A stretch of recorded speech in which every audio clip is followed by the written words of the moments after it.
Welcome aboard the Vampire 2. Now that's a knife. And now, here's Ripper.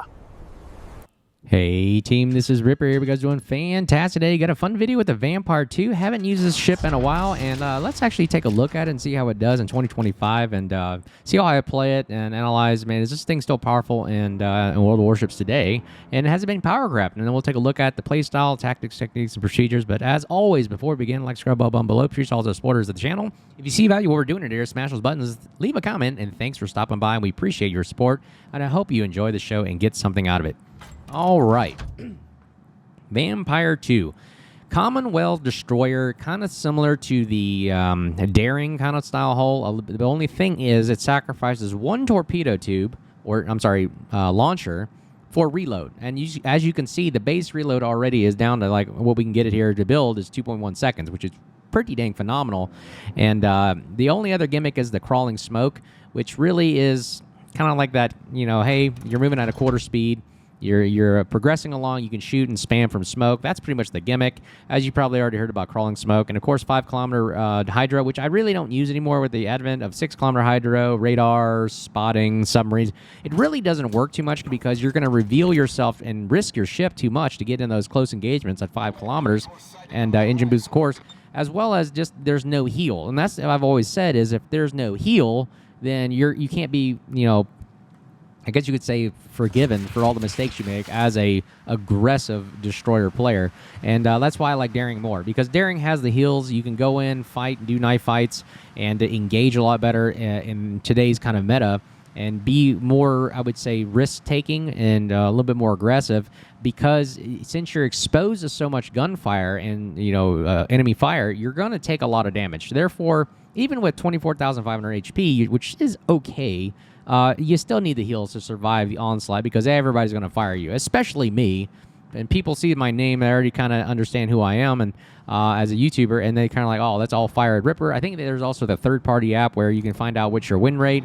I don't know what my win rate is. I think it's about 51% or something, whatever. It's just people look at win rates and they think that's the end-all be-all, and they just start firing you based on that reason. But anyways, let's go ahead and see what we're going to do here. So I'm ahead of my team. I'm in front screening for torpedoes. Now, the 5.8 concealment is amazing on the Vampire 2, which is really good. I like 5.8 kilometer concealment. That is a great, great number to have. And really, you can outspot a lot of things out there. As you can see, I outspot their Z42.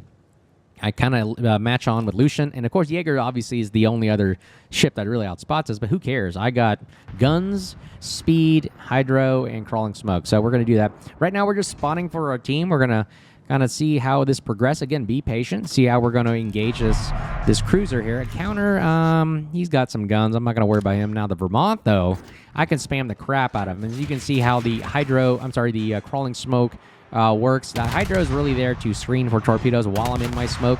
So right now, going loud, seeing if we can, you know, to get somebody to fire at us. And we're just kind of HE spamming for free right now until we get shot at. Then we'll pop the smoke and start spamming from that. Vermont is a battleship that I think has kind of been power crept lately, even though with the, you know, the buff that it got recently, maybe a year or so ago with the speed and the turning ability, maybe reload rate, it's just not able to survive in today's meta. I mean, look at the amount of firepower we put on this guy, and he really can't do much. He's just a big billboard. They call it the brick, but man, it's a massive billboard for me to shoot. Look at that. I'm just, oh my gosh. First blood, first kill. Torpedo hit right off the bat right there. And we got to watch out for that torpedo. We're going to spin around here and again wait. Ooh, everybody's shooting at us now. We're going to spin around and just analyze the battlefield, see who's the next victim we can attack. Man, there's a lot of torpedoes coming our way. And counter goes down finally. Vermont, our brick, will actually take them out. And there is the Z42. That's the thing I was worried about because he has a 6-kilometer hydro. I knew that going into the battle. You always, as a good destroyer pro, analyze the battlefield, see who can outspot you. Z42 and Lucian definitely outspot me. Lucian's got the 5.5 kilometer hydro. Z42 has the 6 kilometer hydro. If you don't know, press the tab button. There's Z42's hydro. You can see it right there. And, of course, Lucian is the 5.5 you can see right there. So always knowing your ships and just looking at it, there's the 6 kilometer. And, of course, I also put the Azlane Montero, and you can see that his hydro will pop up on my mini-map and giving me a little bit more situational awareness. I've always taught my students is, hey, look, if you're going to, you know, engage and do strikes and whatever, and you want to also set up your equipment and make sure that, hey, are you in the right airspace? Is there a TFR? or is there enemy threat, SAM threat, whatever that may be. I always teach my students you need to have situational awareness, because if you don't see it, you can't measure it, you can't track it, you can't adjust. So that's how I always look at things. Okay, here we go, engaging Z-42. Now we got the advantage here. We've got ships on our side. I can nose in and really use the firepower. Look at the amount of DPM firepower the Vampire provides. Very, very strong in that regard. Z-42 is unable to get all his guns to bear, as well as maneuverability really sucks. I mean, it's a very wonky ship, destroyer. I like Z-52 better, honestly. And look at the amount of firepower right there. He goes down. We could have spotted him as well with our 5-kilometer hydro. And now we're going to go attack the Jaeger. We're going to go attack him head on. Again, see how the Vampire reacts and turns. It's very, very, very agile. I like it. It's like daring style. Also, the back turret, as you can see right there, is a 360 turret, which also aids in the ability to nose in, knife fight, and again, slam on the brakes, pop hydro, pop the smoke, and then go undetected right here. Ooh, there's a lot of torpedoes going. Man, there's torpedoes galore here right now. Look at that maneuverability. Yeah, great. Able to dodge the torps just fine right there. All right, we're going to spot Yamato for our team right, launching 12-kilometer torpedoes. Now, the downside of losing a launcher is you have less torpedoes. However, you get a 12-kilometer range, which is great. I wish Daring had a 12-kilometer range. Would make it even more powerful. Maybe one day Wargaming will buff it, because not many people play Daring as much. So, you know, when people don't play the ship a certain amount of times, they begin to start buffing things. So, hopefully they'll buff that. All right, we've got Zhao in front of us here. I also got Jaeger.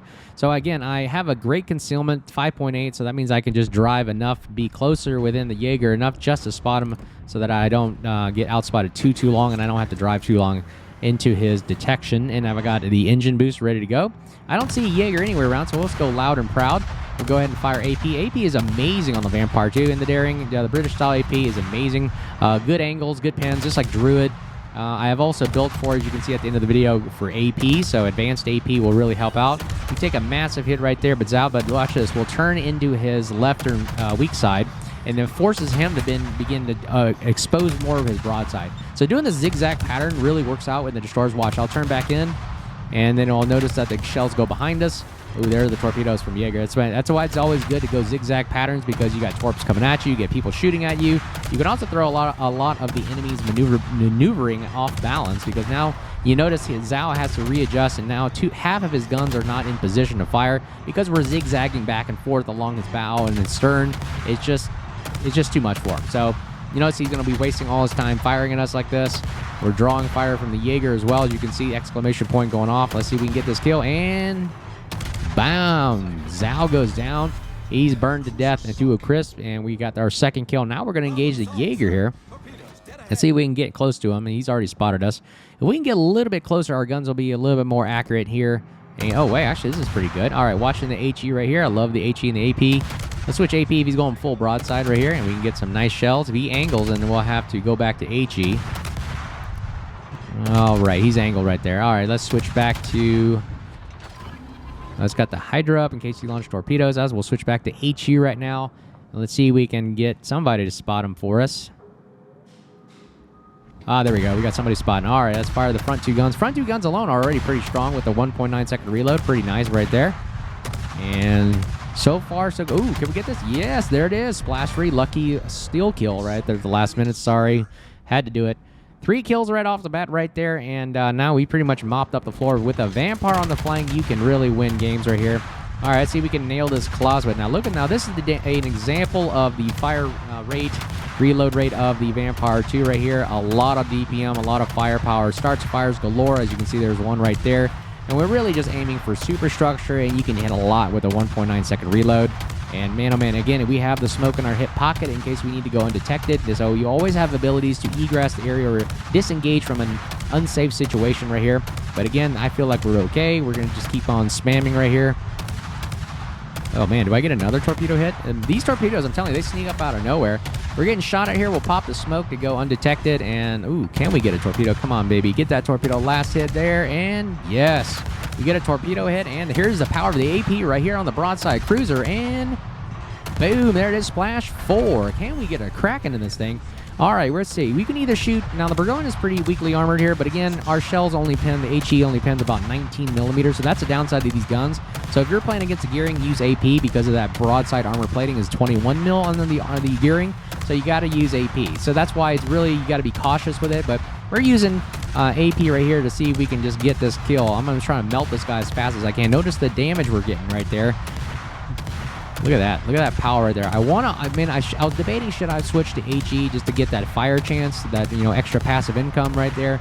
But I was in the heat of the moment. I really wanted this Kraken. Can we get this Kraken? We did a lot of damage right here. Come on, baby. Oh, and he turned right there, which threw our shell. That shell right there would have killed him. And, oh, steal kill from the Tulsa. I'll call that a Kraken 4.5. Okay, we'll call it 4.5 Kraken. That was our kill right there. But, oh, well. Hey, way to go, Tulsa. He got the shot from over there behind an island. My God. All right, here's all that fire. Can we get a Kraken here? Oh, man, come on. One shell. Just takes one shell. Oh, I just couldn't get the aim down, and there goes the game right there. 4 kills, 4.5 kills. We'll call it 4.5.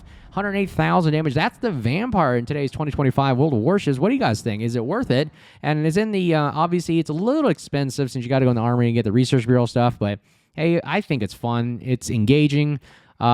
Man, I don't know. Without the heals, it is kind of fairly weak in that regard. But, man, oh, man, can you have some games if you actually play your cards right and just make sure you use those smokes at appropriate times. And, of course, disengage when you know you can't win that gunfight. But, as always, Bill will be at the end of the video. Ooh, making chunk of change right there. Hope you enjoyed the video. Like, subscribe button below for all the supporters of the channel.